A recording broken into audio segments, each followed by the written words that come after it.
Salut les gars, j'espère que vous allez bien. Aujourd'hui on va parler du chapitre 1083 de One Piece qui est déjà sorti sur Manga Moins. Donc tu n'hésites pas, tu vas directement dans mes commentaires ou dans ma description et tu as le lien pour le site de Maizé. Va directement le suivre, le follow sur Twitter. Il a traduit le chapitre. Maizé est un beau gosse.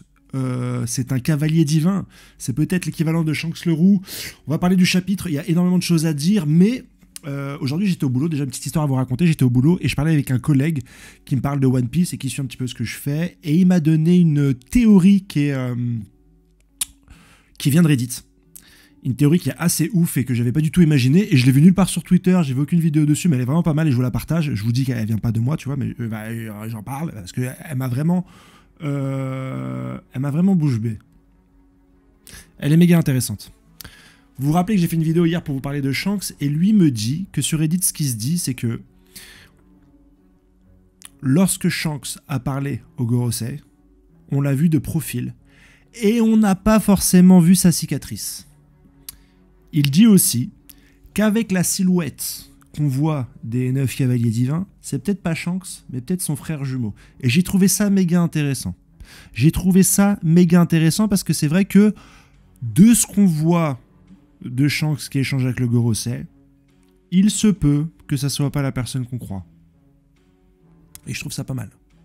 Et je trouve ça vraiment pas mal. Que Shanks est un alter ego, un frère, un clone, j'aimerais un peu moins, parce que bon, déjà avec les Séraphines, ça me rappelle un petit peu la fin de Naruto, et de tous les gens qui ont rip-hop en mode zombie, qui t'ont donné une suite de combats sans réelle profondeur, parce que quand un personnage revient d'au-delà des morts, il n'a pas le même impact que quand il vient, il est vivant et qu'il a un but à accomplir. Et souvent, quand il vient des arcs le plus tard, en plus de pas avoir le même impact scénaristique, il n'a pas la même puissance.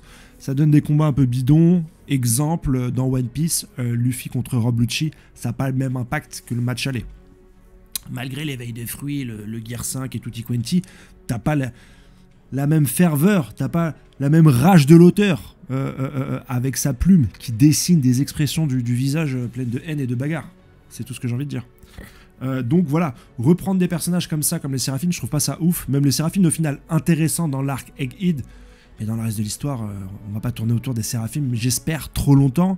Donc j'aimerais qu'on aille pas trop dans l'optique des clones, mais que Shanks est un alter ego.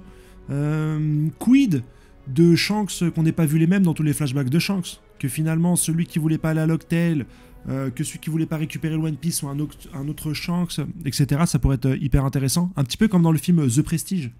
Je vous spoil pas la fin, mais pour ceux qui ont vu la fin, vous voyez ce que je veux dire. Allez voir The Prestige, c'est un film de ouf. Ça pourrait être intéressant pour Shanks le Roux. En plus, dans The Prestige, tu as quelque part un point commun avec Shanks pour l'histoire du doigt coupé. Réfléchis bien à ça, le doigt coupé.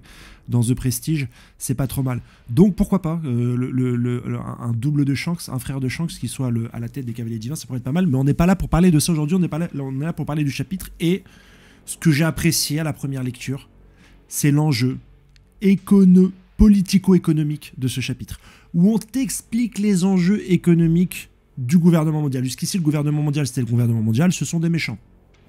Ils contrôlent, à travers les 20 rois des 20 pays, le monde de One Piece, mais là, on apprend un petit peu leur relation avec les pays sous domination. On vole leurs ressources. Le gouvernement, les Tenryuto, volent les ressources. Ils ont un besoin de ressources qui, je pense, n'ont pas de manière suffisante à Marie-Joase Terre Sainte. Les révolutionnaires attaquent cette ressource, c'est intelligent.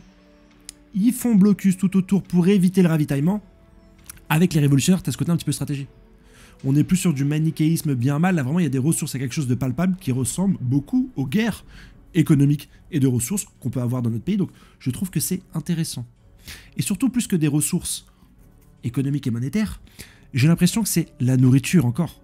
Et je vous l'ai dit directement, parce que j'ai relu le tome de 104 de One Piece, que la nourriture depuis l'arc Wano, et même avant, ça a quand même une importance cruciale. Quid du One Piece? Quid d'un symbole plus fort que celui de sustenter la faim comme acte politique de révolution?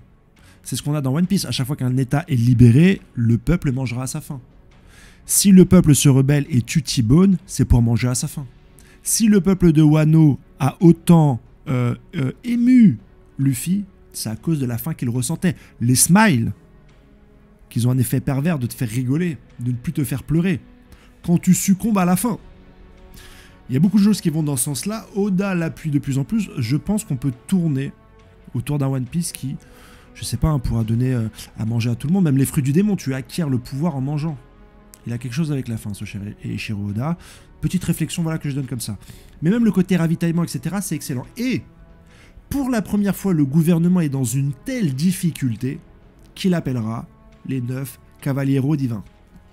Les 9 chevaliers divins qui, je l'ai dit dans mes précédentes vidéos, si vous les avez vus depuis le chapitre 1083, c'est ma 4e vidéo, arrivaient comme un cheveu sur la soupe, arrivaient après la bataille. On a vu les organismes qui tenaient un petit peu ce monde, et j'ai dit, ouais, les 9 Cavalieros, saints, vous arrivez un peu tard. Mais là, c'est quand même bien expliqué, bien amené.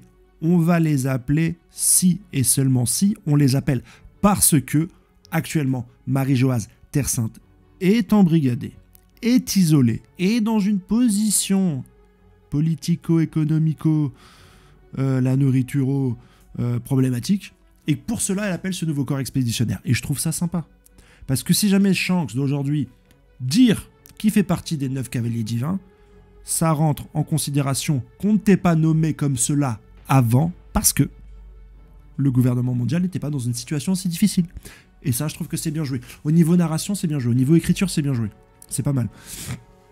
Un peu comme les corsaires. Fais ce que tu veux sur les mers, mais quand on t'appelle, comme un Marineford, t'es obligé de prêter allégeance. Et le reste du temps, sois un pirate, essaie de, comme Crocodile, de gouverner un pays rempli de sable, ou comme Doflamingo sur Dressrosa. Fais les dingueries que tu le souhaites, seulement quand on t'appelle, tu viens parce que tu fais partie des 9 chevaliers, divins, un petit peu comme les 7 Shichibukai.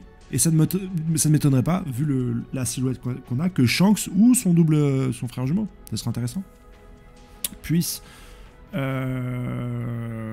avoir ce rôle. Ce rôle qui lui donnera un rôle. Parce que comme j'ai dit, moi si Shanks, je veux autant qu'il ait une histoire différente que celle d'un gars qui attend pendant 20 ans, parce que son patron, Goldie Roger, lui a dit « Mec, il faut que tu attendes 20 ans », sur simple parole, c'est un peu creux en termes d'histoire, de storytelling, d'intérêt pour le personnage. En termes de développement, c'est un peu creux. Voilà, c'est tout ce que je dis. Le chapitre donne aussi sa part belle aux fans de rapports de puissance, puisqu'on va avoir 2 amiraux mis en déroute par 4 commandants de l'armée révolutionnaire. Oda explique cela par la simple et bonne raison que ceux-ci ne peuvent pas déployer l'intégralité de leur puissance sur Marie-Joase Terre Sainte, car c'est une terre peuplée de saints, de Tenryubito. Ça, c'est un petit peu pour sauvegarder les apparences, mais on a quand même une description, une prise de parole cruelle d'un des Tenryubito qui dit Ryogyoku, on va te crever si jamais il y a une seule personne qui est blessée ici. Est-ce que ça veut dire que tu as intérêt à nous défendre? Parce que si jamais l'un de nous est blessé, on va te crever? Ou est-ce que ça veut dire que lors de ton combat, prends garde à ne même pas blesser quelqu'un, parce que si jamais tu le fais, le cas échéant, on te crèvera. Dans les cas et dans l'autre, c'est une menace qui empêche les 2 amiraux de se battre. Maintenant, on est sur des combats qui font avancer le scénario. On n'est pas sur du combat pour du combat. Déjà, on sera plus trop sur du combat pour du combat dans One Piece. On a vu la défaite de Kidelo hors off-screen. Ça en dit long sur la volonté d'Oda de s'étirer sur des combats rocambolesques qu'on aura peut-être à la fin de la saga finale. Faut pas désespérer. Mais pour l'instant, contentons-nous de cela. C'est un débat assez important parce que même les leakers, maintenant dans les leaks, parle de l'état physique et du niveau de saignement des personnages pour éviter, en tant que bon spoiler, qu'on tire un peu des théories sur la comète, je sais pas si c'est vraiment l'expression mais tu m'as compris, sur les niveaux de puissance de chacun. On va même maintenant jusqu'à même gommer une goutte de sueur sur un personnage pour éviter de montrer que celui-ci est en ch'touille, a peur, craint la puissance de son adversaire. Pour te dire à quel point on est au niveau rapport de puissance, mais je respecte ces débats de rapport de puissance. Je dis juste que moi, ça m'intéresse moi. Ça m'intéresse moi, par exemple, que le développement de l'état politique et économique du monde, tel que je l'ai dit en début de chapitre, c'est majestueux.